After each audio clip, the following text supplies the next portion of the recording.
The rain drizzles faintly, accompanied by a pesky breeze that tugs at the hem of my shirt and gives a solemn reminder of the raw flesh around my abdomen. I ball up my fists in an attempt to hide the layers of sticky blood still drying beneath my fingernails. Subconsciously, I search for Emily and spot her below the shade of a large oak tree. With her arms folded across her chest and her eyes cast skywards, she looks like the picture of a grieving widow. In fact, the entire atmosphere is painted with an ominous feeling often captured in movies. We're all dressed in dark formal clothes and scattered around in the cemetery on a cloudy day. In cinema, this would be the tragic ending where the main character's funeral is portrayed in this dark, cliché ceremony. Only, this is not a movie. Our friend is dead. The reality of that simply refuses to sink in, and I can't even fathom the thought. Seeking refuge from all the tears and prayers, I make my way to Emily while undoing the tie that's slowly cutting off my airways. The climb against the steep hill to reach her doesn't help the heavy feeling in my chest. We had so many plans. Emily whispers the lamentable thought when I finally draw near. How could we have let this happen, Matt? Feeling the cold sweat trickling down my back, I continuously tug on the sleeves of my jacket. How is it possible to feel this restless and completely numb at the same time? We didn't. He did it to himself, I utter bitterly, and she turns to face me with a look of disbelief. Don't you remember how this started? Don't you remember what we did? She unfolds her arms and extends her open palms out towards me in exasperation. Of course I remember what we did. Or, I know that I know. But I just can't bring myself to relive the mysterious sequence of events that led up to this moment. The thought makes me pause, and while reflecting on the entire situation, I suddenly come to the realization that I might actually not remember everything at all. Emily examines me with increasing concern in her gaze. Matt, are you all right? I involuntarily shake my head and back away from her, the movement sending my world into an unfocused blur. Memories seep through bit by bit. Emily takes a step towards me in unison and repeats her question. Her voice sounds foreign to my ears. Her face becomes horrifyingly distorted and her eyes take on a dark red hue. Get away from me! I spit the words into her direction as the red mist emitting from her body starts to envelop me.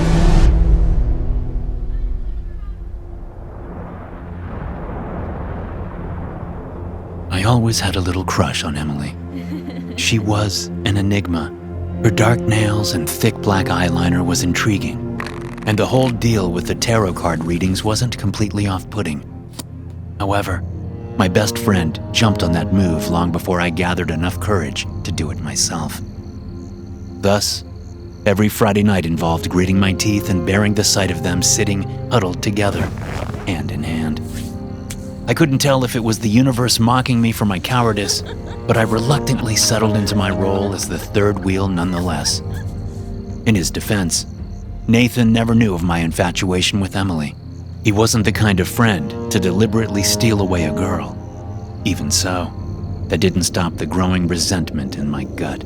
She really wants to try some weird internet thing that she found on the dark forums. Nathan scanned his time card to clock out as he spoke, and I followed shortly after. The night air was an immediate relief when we exited through the back door of the hospital. As new nurses in training, I didn't despise the job. I didn't feel overly happy ending a shift, but being at the bottom of the hierarchy meant our superiors weren't always kind. The majority of our duties already consisted of cleaning out bedpans and mopping up puke. The extra from other staff members were to the excess. It's only going to be us three, Nathan continued on the way to his truck, and I could feel my face twitch with annoyance. At least the poor lighting in the parking lot hid my expression as I thought back on the last time we performed a ritual directed by Emily. She allegedly summoned a spirit that earnestly confirmed that a pair of soulmates occupied the dimly lit basement room, and then she lovingly looked to Nathan. A foolish part of myself believed in her show and wanted her to see the true binding soul in me. Sounds good. I tried to sound eager. I would never decline an invitation, because despite my undisclosed bitterness, Nathan was my only true friend, and Emily wasn't a disagreeable addition. The next night we met up at Emily's apartment and found her hastily lighting candles positioned around her living room. There wasn't any time for pleasantries as she instructed us to take our designated seats. I'm not gonna tell you where I found this information, cause you'll judge me and probably leave. But many people swear this works. Emily explained as she pulled her laptop closer. Her eyes skimmed across the screen before she looked up and flashed us a knowing smile. Matt, you've been dreading work. I immediately objected to her statement. No, She returned the favor by silencing me with a single hand lifted, her smile never fading. You're not being treated fairly. She rephrases and winks to Nathan, delivering his status with ill-fitting excitement.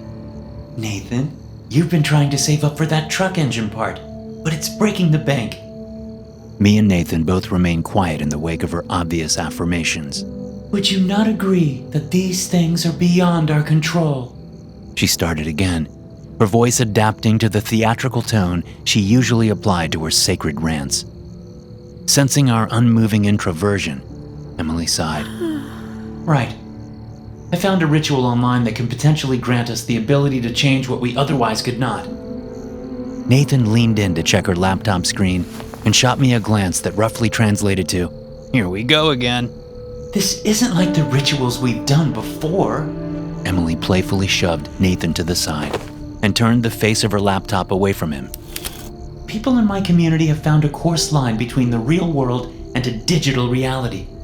It sounds a lot more complicated and spiritual than it really is. We all placed our phones on the coffee table as per Emily's request before she carried on explaining. Everyone has a digital footprint. This ritual utilizes the foundation of that. Imagine you could essentially enter a picture you posted 9 years ago and change just about any aspect to the attached data. Her elaboration was lost on both Nathan and myself. The mess of words had no evident meaning, and Emily picked up on that, seeming somewhat irritated by our persistent ignorance. She pointed to me. Work makes you miserable because of your rookie position, right? She asked, and I wanted to know how she came about that conclusion. But I figured all my banter was being carried over through Nathan. In my silence, Emily did what she did best, kept talking. I found a way to change your status. It's completely legal due to the spiritual nature of it. We'll simply adjust your graduation year by visiting the reality in which you enrolled sooner. Emily stared at me, clearly anticipating my reaction, though it was greatly lacking. I always adopted a vast scope of beliefs, but for some reason, I could never fully grasp or trust the idea of a multiverse. Nathan eventually spoke up. How exactly would we do that? Emily turned to him with her final verdict. Through OBEs. Remember, I've explained out-of-body experiences to you guys before. We'll be doing that and channeling our souls into our devices. The cloud storing our digital footprint is the course line we discovered that's leading into different realities. Nathan nodded along in vague clarity. And in my case, will we be visiting a reality where I'm wealthier? No, yours is much simpler. We'll just collect portions of currency from every you in existence. It will be more of a number hacking game. Emily scooted closer to us and extended her hands, signaling a start to the insanity. Imagine what we can do beyond this. We can literally accomplish anything. Emily mused as we all joined hands. That wasn't the first time we all attempted a spiritual escape together, and it wasn't nearly as intense as some of our previous sessions. Yet it was the first time it actually worked for me. I don't know what it was, whether the difference in the scented candles or my overly fatigued mind, but it worked. Emily guided us through the process of closing our eyes, controlling our breathing, acknowledging that we're among allies, and then envisioning ourselves looking back at ourselves. Somehow, it all worked, and it was nothing like I expected it to be. I was detached from my physical self and observed us from the corner of the room. I can't tell you what I envisaged beforehand, but it was definitely not the void of complete darkness and drumming silence that surrounded me. Nathan and Emily were still, and I felt alone. Even in my pending state, I recalled Emily wanting us to enter our phones, yet her instructions were very vague. I wasn't an experienced clairvoyant. I didn't know how to channel my energy to a precise location. Even just leaving my body in that way was far more than I ever managed to do. I reminded myself not to panic, and while hovering there in a dreamlike condition, I looked to the coffee table in search of my objective. Then I noticed a peculiar haze creeping from our mobiles. It was bright red in contrast to the darkness and slowly slithered towards Emily. When it neared her ankles, her eyes shot open and she looked directly at me. Not the me sitting beside her, but the reflection of my inner self. Her eyes turned crimson and her face morphed into a malevolent grin that stretched across her cheeks. The red smoke formed a cloud over Nathan's body, and I heard the distinct sound of fluids hitting the ground. The dream ended, and I opened my eyes to see Nathan arched over his own sickness. Emily had a comforting hand to his back and was asking him an array of questions that he appeared far too sick to answer. What were we doing? Nathan scratched at his left cheek as he finally found his voice. For about 30 minutes prior, me and Emily were begging to get any kind of cohesive response out of him. He was slumped down on the couch with his shirt drenched in sweat, face deadly pale and eyes sunken. It looked like he had aged significantly in a matter of hours, and also went a week without any quality sleep. I could relate to how he felt to some degree. The earlier affairs of the night left a lingering sensation of being a passenger in your own body. When I checked my phone for the time, there was a red wallpaper on my front screen. Such a substandard modification made me feel sick to my stomach. Something prompted me to check the other two phones on the coffee table, and sure enough, both of them had the same red wallpaper. Nathan's screen lit up just a tad darker. It doesn't matter. Do you feel all right? Emily gave a sigh of relief when he spoke clear words and placed a damp flannel to his forehead. Yeah, I'm just tired. Nathan answered weakly and continuously itched at his face. Right in front of our eyes, the skin turned a sickly pink, and Nathan kept scraping his fingernails across the raw flesh to the point of drawing blood. When I noticed the scratch marks bleeding, I immediately pulled his hands away. "Don't do that!" I hushed, and stepped back as Emily came forward again. She dabbed the face cloth to his cheek. We should have gotten him to a doctor right then and there, but since we had amateur experience in the field, I was under the false impression that I knew a serious case from a mild concussion. In the hours that followed, Nathan developed a severe OCD reaction to certain parts of his body. He told us the skin was itchy, and when we'd inspect the area of concern, we found rashy patches consisting of ruby dots. By the time early morning came around, all three of us were fast asleep in the living room. Me and Emily made a pact to watch over Nathan, because of his abnormal behavior stemming from whatever he experienced in his out-of-body travels. I think we both knew that it wasn't something that could be medically treated. When I woke up that afternoon on the hard sofa, my back throbbed with ache, and my heart nearly jolted from my chest. I looked to the couch Nathan occupied, only to find him missing. A little unnerved, I jumped up and checked the kitchen. From there, I discovered a trail of dripping blood and followed it upstairs to the bathroom. No amount of healthcare training could prepare anyone for what awaited me past the partially closed door. Nathan was in the bathtub, his cheeks abraded and his jawline exposed. He had scratched straight through the skin and started picking at various other breakouts on his body. There was a wound in his neck where a patch of flesh was completely dug out. I could only imagine him gouging open an artery and the blood flow turning fatal. There was no reason to check for a pulse. He was clearly deceased. The world passed me by, and I stood frozen at the sight of what remained of him. Remembering Emily asleep downstairs, I gathered myself and left the room, shutting the door behind me. In the hallway, I struggled to control my breathing as the shock settled in my veins. I knew I had to go down and tell Emily. I knew I had to call someone.